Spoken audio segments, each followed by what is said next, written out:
அனைவருக்கும் காலை வணக்கம். அமெரிக்க கவிஞர் கல்வியலாளர் வாட்ஸ்வொர்த் லாங்ஃபெல்லோ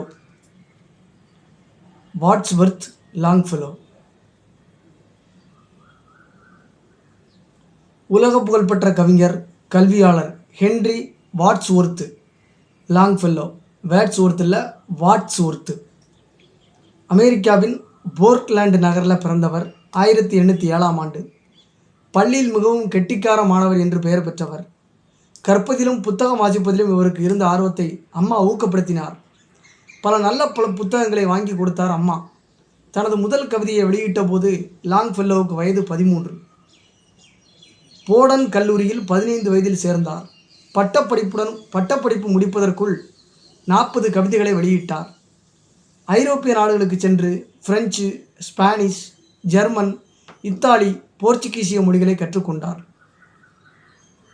தான் படித்த கல்லூரியிலேயே பணியாற்றினார். இந்த காலகட்டத்தில் நிறைய பாட புத்தகங்களை எழுதினார். எ பில்கிரிமேஜ் பியாண்ட் தி ஷீனா கடல் என்ற பயண நூலையும் எழுதினார். 1836இல் ஹார்வர்டு கல்லூரியில் பேராசிரியராக பணியாற்றினார். 1839இல் வாய்ஸஸ் ஆஃப் தி நைட் என்ற கவிதை தொகுப்பை வெளியிட்டார். இதைத் தொடர்ந்து the village of the blacksmith மற்றும் த ரெக் ஆஃப் த ஹெஸ்பரஸ் உள்ளிட்ட கவிதை தொகுப்புகள் வெளிவந்து மாபெரும் வெற்றி பெற்றன. பேராசிரியர் பணியிலிருந்து 1853இல் ஓய்வு பெற்று முழுநேர எழுத்துப் பணியில் ஈடுபட்டார். 1859இல் ஹார்வர்டு பல்கலைக்கழகம் இவருக்கு கௌரவ டாக்டர் பட்டம் வழங்கியது. 1861இல் உடையில் தீ பற்றியதில்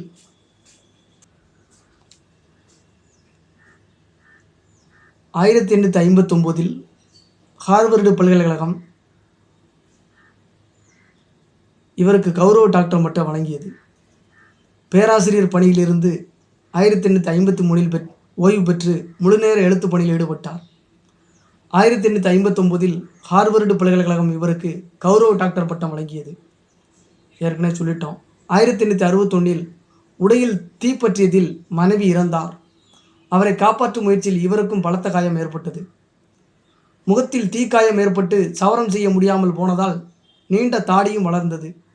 நாளடைவில் அதுவே அவரது அடையாளமாக மாறியது. இவரது எழுத்துக்கள் பெரும்பாலும் இயற்கை, கலாச்சாரம், தார்மீக மதிப்பீடுகள், மக்களின் பொருள் தேடும் பயணம் முதலானவை குறித்து இருந்தன. புகழ்பெற்ற பிறமொழி படைப்புகளை ஆங்கிலத்தில் மொழிபெயர்த்தார். மொழிபெயர்ப்பாளர்களை ஊக்கப்படுத்தினார். ஐரோப்பா, ஆசியா, அரேபிய நாடுகளைச் சேர்ந்த பல புகழ்பெற்ற கவிதைகளை தொகுத்து 31 தொகுதிகளாக போயம்ஸ் ஆஃப் பிளேசஸ் என்ற பெயரில் 1874இல் வெளியிட்டார். இவரது கவிதைகள் பல மொழிகளில் மொழிபெயர்க்கப்பட்டன. வாழும் காலத்திலேயே புகழ்வாய்ந்த கவிஞராக போற்றப்பட்டார். அனைத்து தரப்பினரும் விரும்பும் படைப்பாளியாக திகழ்ந்தார். இனிமையாக, எளிமையாக, தன்னடக்கம் மிக்கவராக திகழ்ந்த லாங்ஃபெல்லோ 75 வயதில் 1882இல் மறைந்தார். 2007இல் அமெரிக்கா இவரது பெயரில் தபால் தலை வெளியிட்டது. மாபெரும் ஒரு முக்கியமான ஒரு ஆளுமை, அமெரிக்க கவிஞர்.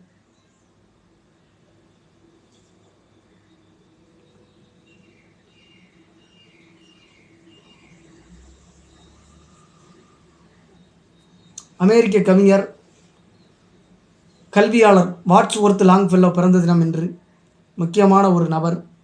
19ஆம் நூற்றாண்டு தொடக்கத்திலே பிறந்திருக்கிறாரு. 1836 ஹார்வர்டு கல்லூரியில் பேராசிரியராக பணியாற்றுகிறார். 1839இல் வாய்ஸஸ் ஆஃப் தி நைட் கவிதை தொகுப்பு வெளியிடுறார். இப்படி தான் இவருடைய வாழ்க்கை தொடங்குது. The village of the blacksmith மற்றும் த ரெக் ஆஃப் தி ஹெஸ்பரஸ் உள்ளிட்ட கவிதை தொகுப்புகளும் இவருடைய முக்கியமான கவிதை தொகுப்புகள். இந்த ஒரு மாபெரும் ஒரு முக்கியமான ஆளுமையை இந்த வேலைக்கிழமை பிப்ரவரி 24 சந்தித்த மகிழ்ச்சியோட இந்த நாள் இனிதே நிறைவு பெறுகிறது. நன்றி, வணக்கம்.